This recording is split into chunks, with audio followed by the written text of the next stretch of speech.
जय हिंद साथियों, वंदे मातरम साथियों, महामानव मोदी जी का डंका जोर जोर से बज रहा है।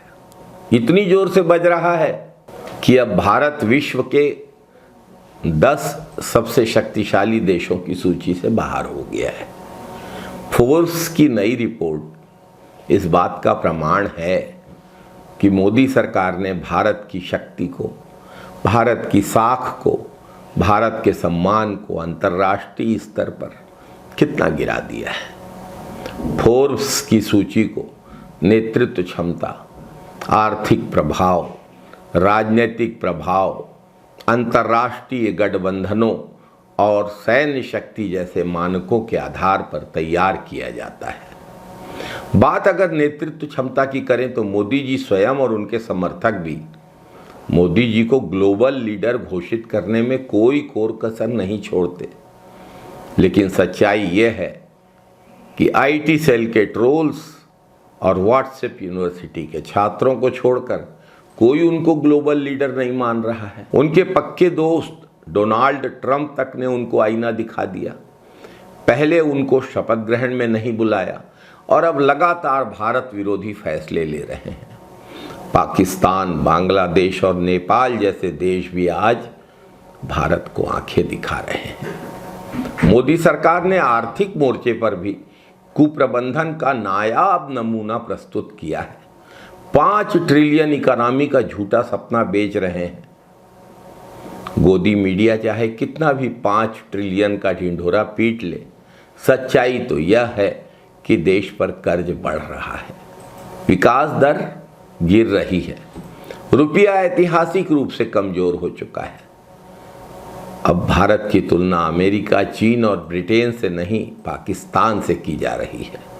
बात अगर विदेश नीति की करें तो इस मोर्चे पर भी मोदी सरकार बुरी तरह से फेल हुई। चीन लगातार भारत की सीमाओं का उल्लंघन कर रहा है, लेकिन मोदी सरकार मौन व्रत धारण किए बैठी है। मोदी सरकार के मंत्री ट्रंप प्रशासन के सामने गिड़गिड़ाते रहे कि मोदी जी को शपथ ग्रहण में निमंत्रित किया जाए, लेकिन अमेरिका ने कोई तवज्जो नहीं दी। और अब ब्रिक देशों में भारत को टारगेट करके जिन पाबंदियों की बात हो रही है, जिस प्रकार से अतिरिक्त कर लगाने की बात हो रही है, उससे तो भारत को और नुकसान होगा।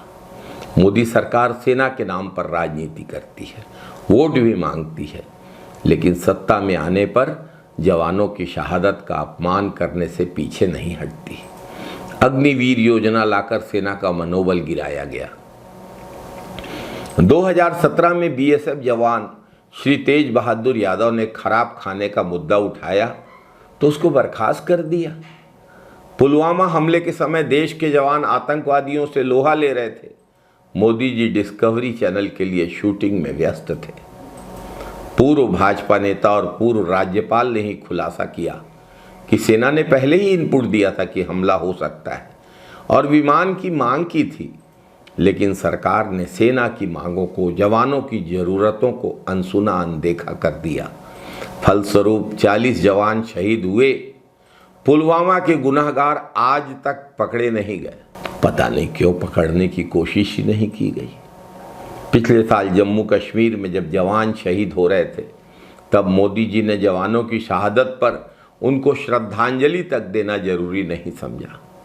एक तरफ जवान शहीद हो रहे थे, दूसरी तरफ बीजेपी मुख्यालय में मोदी जी पर फूल बरसाए जा रहे थे। एक व्यक्ति की छवि चमकाने के लिए, एक व्यक्ति के प्रशस्ति गान के लिए पूरी अर्थव्यवस्था, पूरी विदेश नीति और राष्ट्रीय सुरक्षा को ताक पर रख दिया गया है। युवाओं को रोजगार नहीं मिल रहा है, महंगाई लगातार बढ़ रही है, देश की साख लगातार गिर रही है, सेना के जवानों की शहादत का अपमान हो रहा है। आखिर इस स्थिति को कैसे बर्दाश्त किया जा सकता है? देश के लिए बहुत दुखद घड़ी है, देश के लिए चुनौती की घड़ी है। जय हिंद साथियों, वंदे मातरम साथियों।